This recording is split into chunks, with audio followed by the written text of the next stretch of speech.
Okay, welcome back to this last series of lectures on challenges and opportunities in additive manufacturing.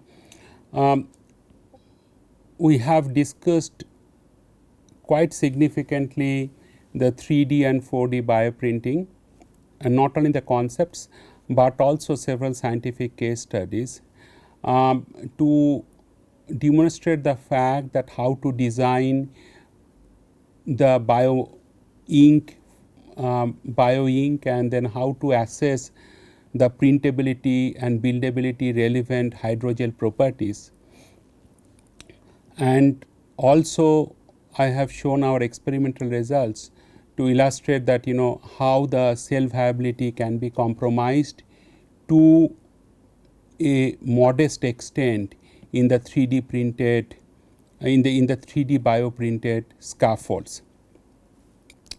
So, I will refresh your mind with some of those basic concepts first.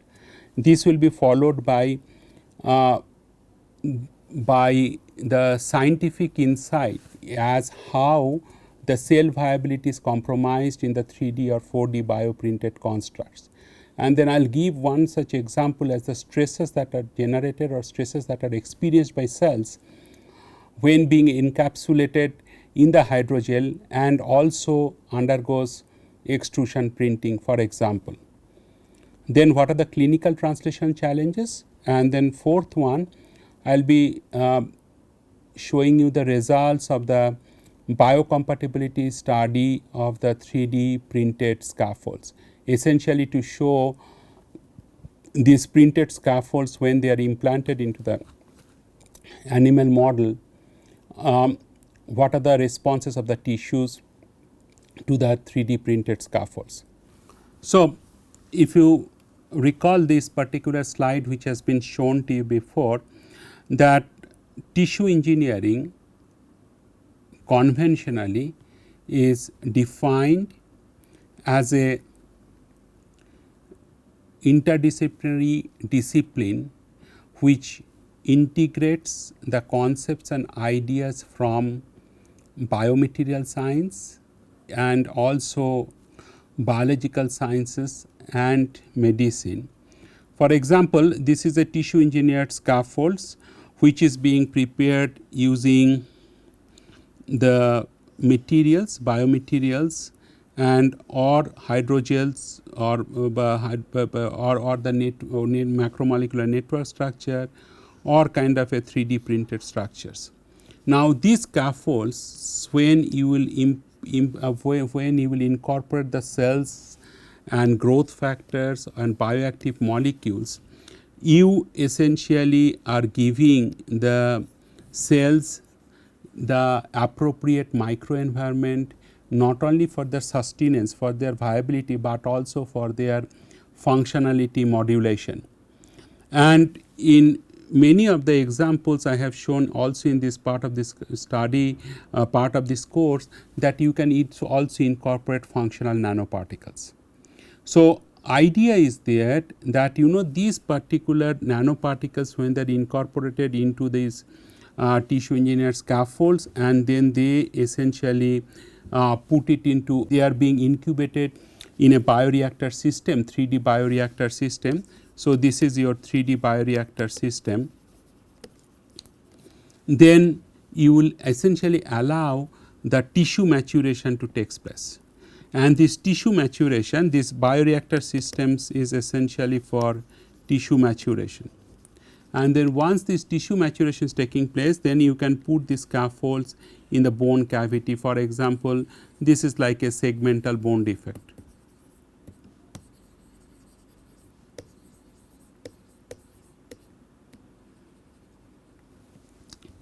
Now you can also give kind of external stimulation like either mechanical stimulation or electrical stimulation or acoustic stimulations. Now all these biophysical stimulations has a critical role to play in terms of in terms of triggering the tissue maturation process.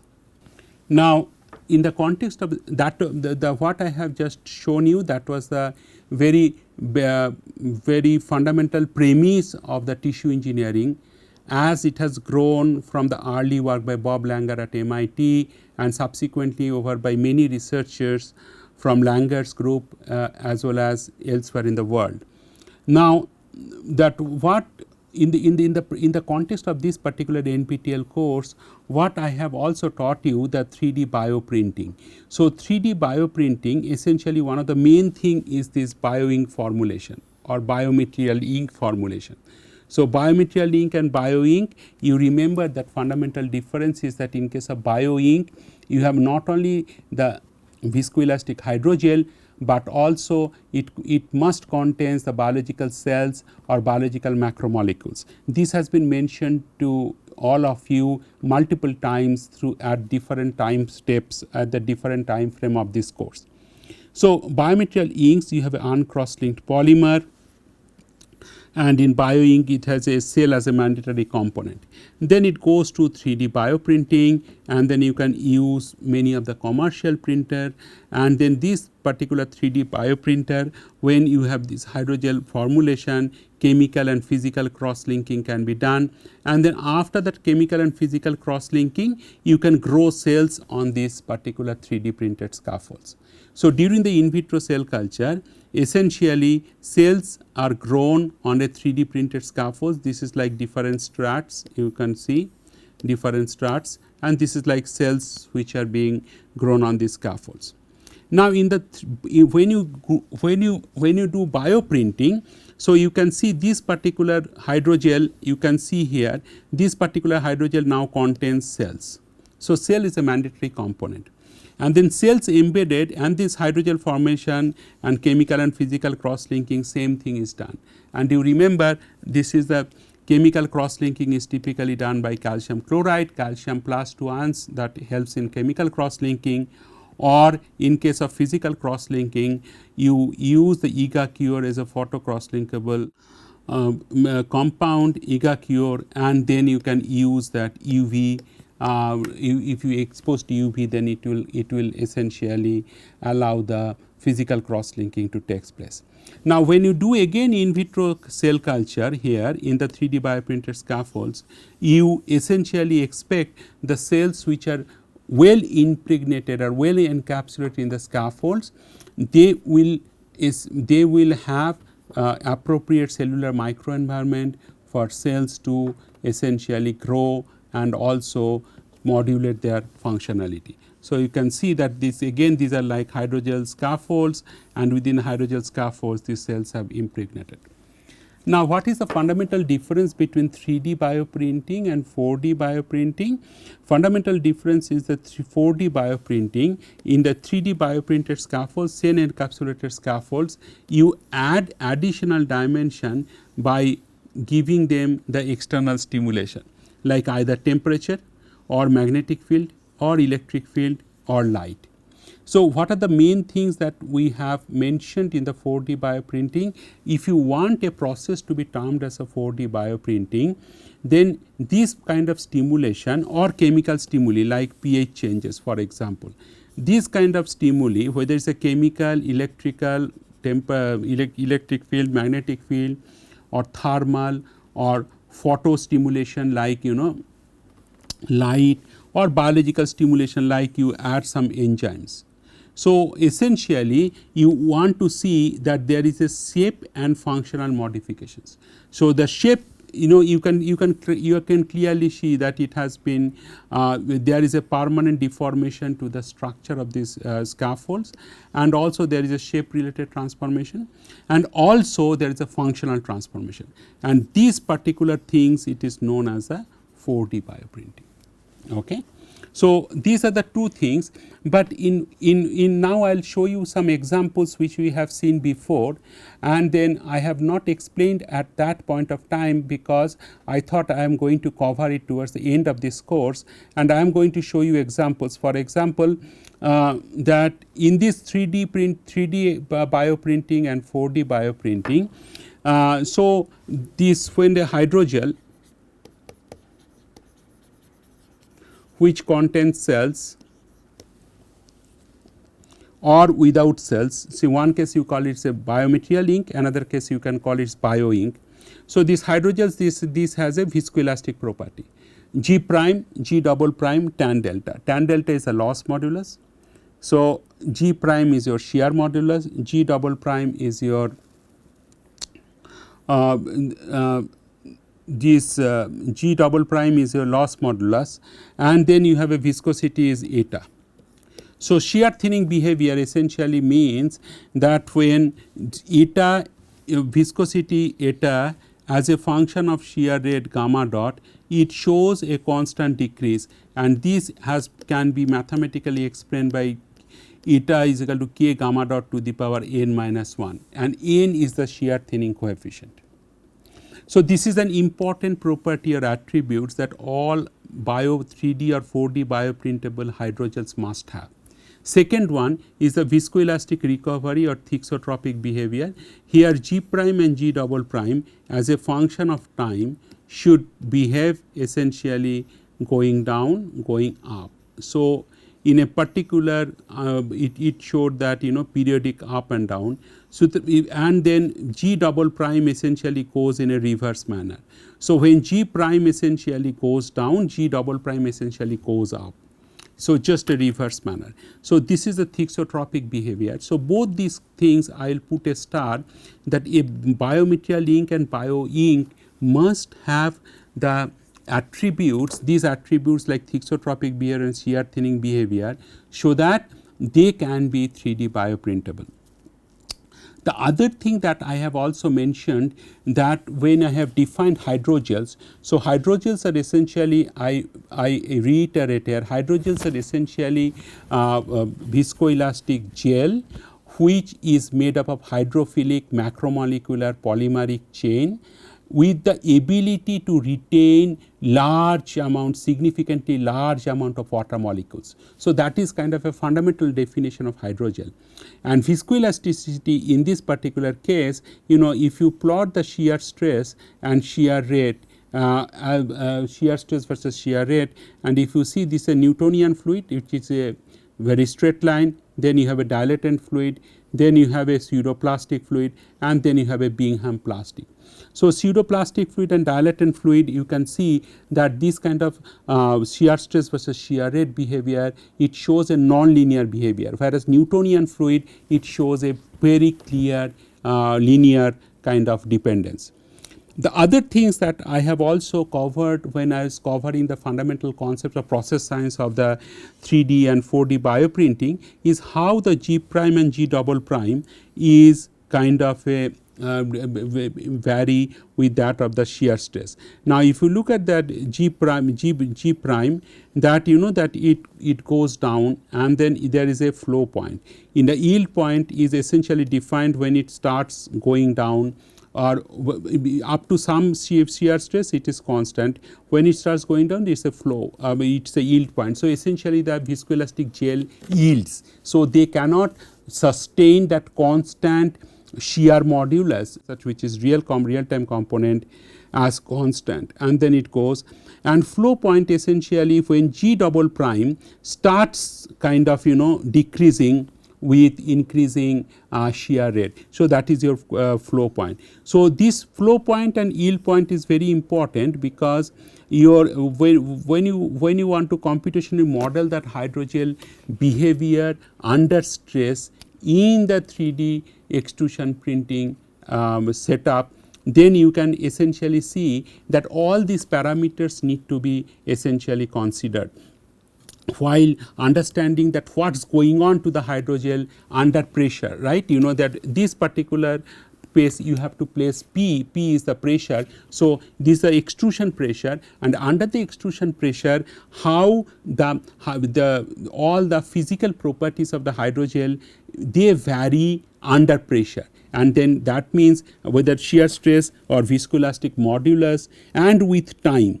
So, time is important, because you have to store these bioprinted scaffolds over time, and then if they will have viscoelastic recovery in terms of thixotropic properties, and if the hydrogel does not have the characteristic shear thinning property, it cannot be 3D bioprinted or 3D extrusion printed. Now, these are the things that, if you recall, that I have also I have also explained to in much more details, and since in this last series of this concluding lecture, it is pertinent that I must revisit some of the fundamentals as a kind of a point of summary, so that you recall that what is most important for you to consider as the take home message at the end of this course. And that was the reason, although these slides are repeated, but believe me, these are very, very important scientific concepts that you cannot afford to forget at the end of this course. Now, these critical parameters which influence printability, it's like, what is the extrusion pressure, and then how extrusion pressure typically is a kilopascal, it varies up to 40 kilopascal, and the distance from the separating location in the nozzle, and then if you see that they actually show a linear behavior and then show increasing behavior at some point from 20 kilopascal onwards. Now, printing speed, if you look at the line width in the printed structure, line width as a function of nozzle feed rate, and if you see that line width actually it shows a inverse relationship. So, higher the nozzle feed rate, the lesser is the line width. Then comes the line width versus printing distance, then it shows a constant increase with the line width with the printing distance. Printing angle, now if you change the printing angle to acute angle towards more obtuse angle, that is also going to influence the printability, and you can see that how the hydrogel actually flows when the angle also changed quite a lot. Infill patterns, like they have investigated, some researchers have investigated by changing the different infill patterns from 1 mm to up to 4 mm, and then that actually shows in the case of 4 mm, for example, you can very clearly see well structured grids which are available, which are formed at the end of the 3D printing, which is not very clear at when the infill pattern has a dimension of 1 millimeter. Now, what are the different ways that we have learned to evaluate printability, like when a hydrogel ink formulation, that whether it is printable or not. So, in case of the printability, one must know that filament must be extruded like this. Is a very, very consistent pattern, and you can see this is a consistent and stretched pattern. And then low filament quality means it becomes like a more and more thick, and then if this is extruded as a kind of a drop like pattern, that is certainly not good. Now, how to do that? One is that filament diffusion. So, in the filament diffusion test, this is your line width, this is that width between this is your kind of individual strand, this is the strand with W, and this is your ART, that is the area within this particular scaffold, particular 3D printed strands, and in between the two strands this is a DL. So, here you can see clearly in the 3D printed scaffolds, this is the W, that is the width, and this W essentially find out that we can find out that what is the filament diffusion here. Now, filament collapse test essentially you have multiple pillars which are separated by characteristic distance, and this distance actually increases in proportion, like 1, if this one is at some unit, like it can be 10, the next would be 2 times. So, 1, 2, 3, like 1, 2, 3, 4, 5, 10, 20, 30, 40, 50 and 60 millimeter, for example. Now, in the perfect case, that if your filaments which you will be depositing on this particular setup, customized setup as part of the filament collapse test, there should not be any sagging. Filament should be extremely stable. That is the primary things. And then if there is a sagging area, for example, if you see this is sagging area, this is ATC, and what is AAC? AAC is essentially this particular area. So, that in the filament collapse test, this particular constant term CF is calculated by the ratio multiplied by 100. Third one is the printability factor. Now, if it is a proper gelation, you should be able to get this kind of perfect strut structure. If it is under gelation, you can see there is a shrinking. If it is over gelation, you can see there is a bead formation. So, in all these cases, you can see that what is the interconnected channels. If there is interconnected channel, PR should be less than 1. And what is PR? PR is nothing but pi by 4 into 1 by C that you have learned before. So, PR should be is equal to 1, then it is a perfect proper gelation of this particular hydrogel. And if it is over gelation, you can see that is also not nice in terms of this particular this is also not acceptable form for this particular hydrogel composition. Now, I will give you two such examples, and one such examples I will give you that I have already told you before is that if you take this GELMA, gelatin methacrylal, and then I have mentioned that why GELMA, why not gelatin, because GELMA has a RGD sequence. Again, this scientific case study was introduced to you before, and I have discussed the scientific case study at much deeper extent as part of the one of the earlier lectures. So, here the purpose is to bring this only very selected 2 or 3 slides to essentially show you one particular results, that is the cell viability results, and that will make you think that why this kind of a 3D printed or 3D bioprinted scaffolds, the cell viability is compromised, and what could be the specific reason that I am going to explain. And then we need to develop along this line our future scientific understanding to get more insights into the fact that that how the cell viability is compromised. So, gelatin methacrylal GELMA, we have what we have learnt as part of the earlier scientific case study, there is something called carboxymethyl cellulose. This carboxymethyl cellulose, you can add directly to GELMA, but what we have learned that if one can chemically modify the carboxymethyl cellulose by adding the methacrylic anhydride in deionized water while controlling the pH 8 to 9 in the ice water conditions like ice bath in 0 degree Celsius for 2 days, then essentially you can introduce this particular functional group, and this we call is a methacrylated carboxymethyl cellulose. Now, on the right hand side, this is that FTIR pattern. In that FTIR spectra, in the FTIR spectra you can see this red one is your carboxymethyl cellulose. So, it has different fingerprints or IR bands. Then you have the blue one is this middle one, that is uncross-linked carboxymethyl cellulose.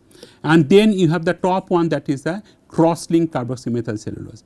You do see there is a specific kind of a bands, either they evolve or they disappear or their intensity does change due to this particular methacrylate modification.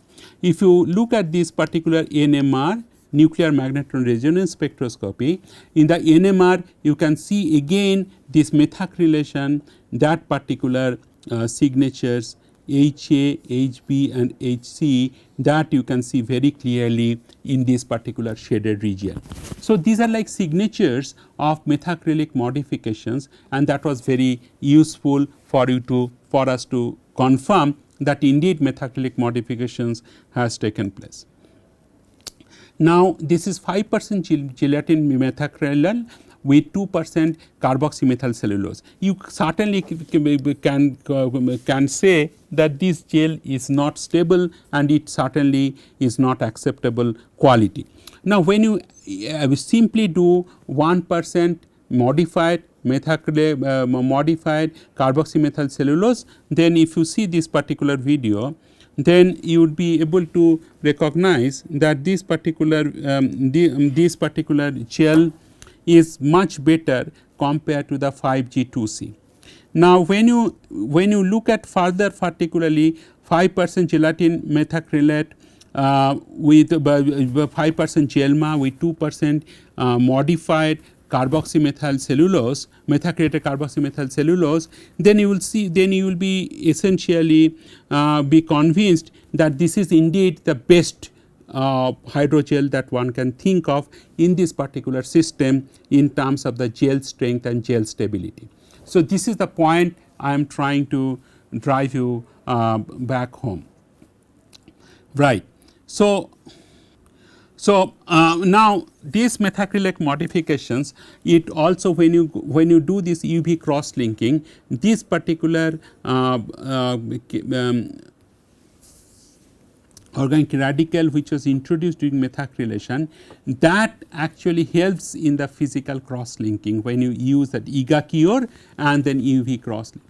So, there may be other photo cross linker, it may be EGA-Cure, it may be LAP or other cross linker which I have also mentioned to you before. And when you add this methacrylate, this is the MCMC cross linking. There is also GLMA MCMC cross linking. When you add this MCMC cross linking and you do UV cross linking, then essentially you can see this particular organic radical above organic radicals are introduced in this particular case. Now, the point that I was trying to emphasize earlier is that when you encapsulate the cells in this particular 3D bioprinted 3D during the 3D bioprinting of the scaffolds, and what I have shown, this is simply live cells. So, this is the live cells in green, is a 5% gelatin methacrylate, this 5G1MC, this 1% modified methacrylate carboxymethyl cellulose. This 5G1MC 1H means 1% hydroxyapatite containing hydrogel. This is 5G5P means 5% GLMA, 5% PEGDA, 1% modified carboxymethyl cellulose. Then 5G5P 1MC 1H, that is the hydroxyapatite. Now, when all these cell encapsulated hydrogels were 3D extrusion printed under the identical conditions under which those corresponding biomaterial inks also were printed, we recorded there is a decrease in the cell viability. So, let me explain to you in little bit more details. For example, for the moment you just forget about these cell encapsulated hydrogels. What I am saying, this 5G, 5G1MC, 5G1MC 1H, 5G, 5P1MC, 5G, 5P, 1MC 1H. These are 5 scaffolds or hydrogel compositions or hydrogel biomaterial ink compositions were selected based on their better combination of strength and ductility or UTS and strain at failure, and those were discussed when I have essentially discussed at length. It's part of the scientific case study. Now, I have also shown that time, but perhaps I did not get into very significant details. I have just shown the results. Now, I thought it is most relevant if I can bring back these particular results and explain to you much more details. Now, what I am saying is that those biomaterial inks, when they were 3D extrusion printed, and if you grow the human mesenchymal stem cells, for example, HMSC stands for human mesenchymal stem cells, then we can certainly record most of the cells are viable. Now, when you 3D print, when you encapsulate these gels and then you start 3D bioprinting and then grow these cells, let us say for a few days, and then start doing this live staining, and then you can see the cell viability varies between 85 to 92%. So, what it means? It means that there is a moderate decrease in the cell viability when cells are encapsulated within the hydrogel. This is the point I was trying to make to you. So, let us accept these experimental results is the right indication that indeed cells experience specific cellular microenvironment where their viability is compromised to moderate extent, right.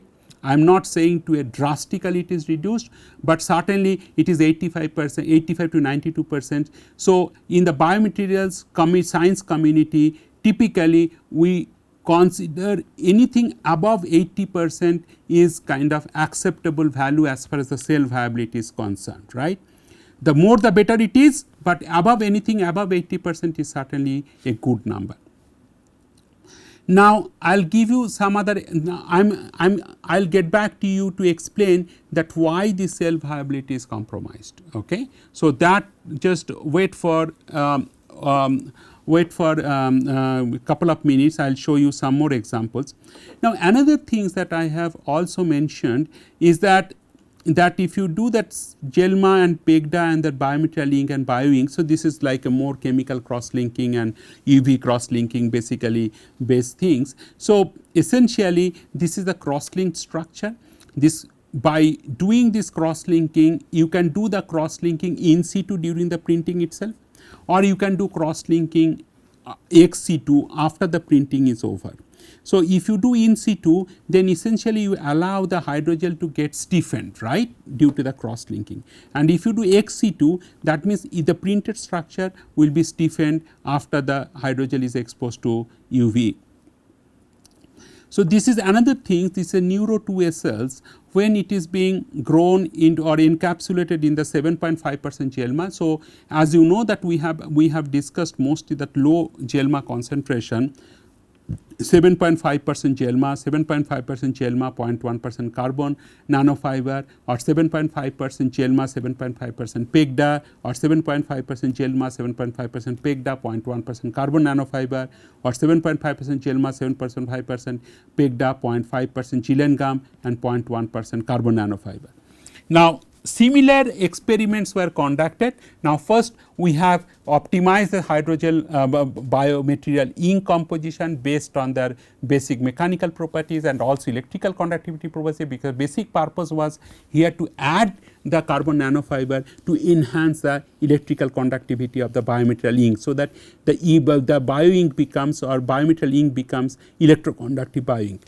Now, when you grow these neuro 2A cells into this scaffold, encapsulate neuro 2A cells into this biomaterial ink, and then you do 3D extrusion printing. After that, you allow the cells to remain viable, and then we have seen the viability is kind of varying in the window of 80 to 96%. So, certainly in some of the scaffolds the cell viability is compromised and drops to 80 to 82%. Now, question is that why cell viability is compromised, what are the underlying reasons for that, that I am going to explain to you now. When we do this 3D extrusion printing, now what you notice here, that this is the schematic illustration that we are applying the pneumatic pressure. This is the hydrogel. So, that the red chains are hydrophilic polymeric component of some composition, black one can be polymeric component another composition, yellow one can be another composition, right. So, then you can see the cells here, these are eukaryotic cells, truly nucleated cells. So, when the cell containing the hydrogels, when it will experience the pressure, now what will happen, way top above this nozzle, at a distance much farther from the nozzle tip, these cells will experience shear flow dominated behavior, and shear essentially means that is the equal forces in two opposite directions, right.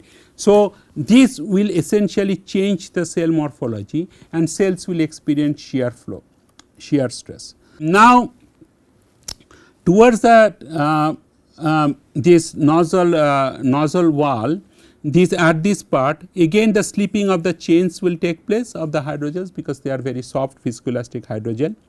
Now, when you go when you go towards the nozzle end, what you notice that there is, in this particular region, there is a more extensional flow. Extensional flow essentially means that these particular hydrogel compositions and these particular cells will essentially being stretched, right. So, at some pace, at the some locations, at regions away from the nozzle tip, the cells will experience compressive and shear type of forces, and the region close to the nozzle tip, the cells will experience extensional force, that is under tension. So, it is very clear that depending on the location, depending on the spatial location of the cells within the hydrogel, the cells can experience either compression and shear or tensile stress. This is what has been shown here, that what happens to the cells, if you have a nucleus and this is a compression and integrins and shear. So, how these cell surface receptors will respond. The question that we have not yet addressed, and this is something for the future, so that is why I have been addressing it towards the end of this lecture course, it is the magnitude and nature of stress field and its impact on cell viability. So, what you have shown that experimental results, the cell viability is compromised to a moderate extent. So, why and how this can be linked to the stresses that the cells are experiencing, and what is the implication, that is optimal nozzle design and what is the printing parameters. So, if we understand if we develop a quantitative understanding of the stresses that are being developed in these in the cells when they are encapsulated in the hydrogel formulation or hydrogel based biomaterial ink or bio ink, then that will allow us to design this nozzle carefully, so that these kind of stresses can be minimized, number one, and that will have a very positive impact on the cell viability. So, that more number of cells and cells are more viable, that means you can essentially get a theoretical cell viability somewhere the 95 to 96%, and then this kind of we will also have a full control on the hydrogel viscoelastic properties and also the nozzle through which the cells are being extruded during the 3D extrusion printing. So, I stop here, and then in the next next lecture I am going to start on the scientific case study on to demonstrate that in vivo study outcomes. Thank you.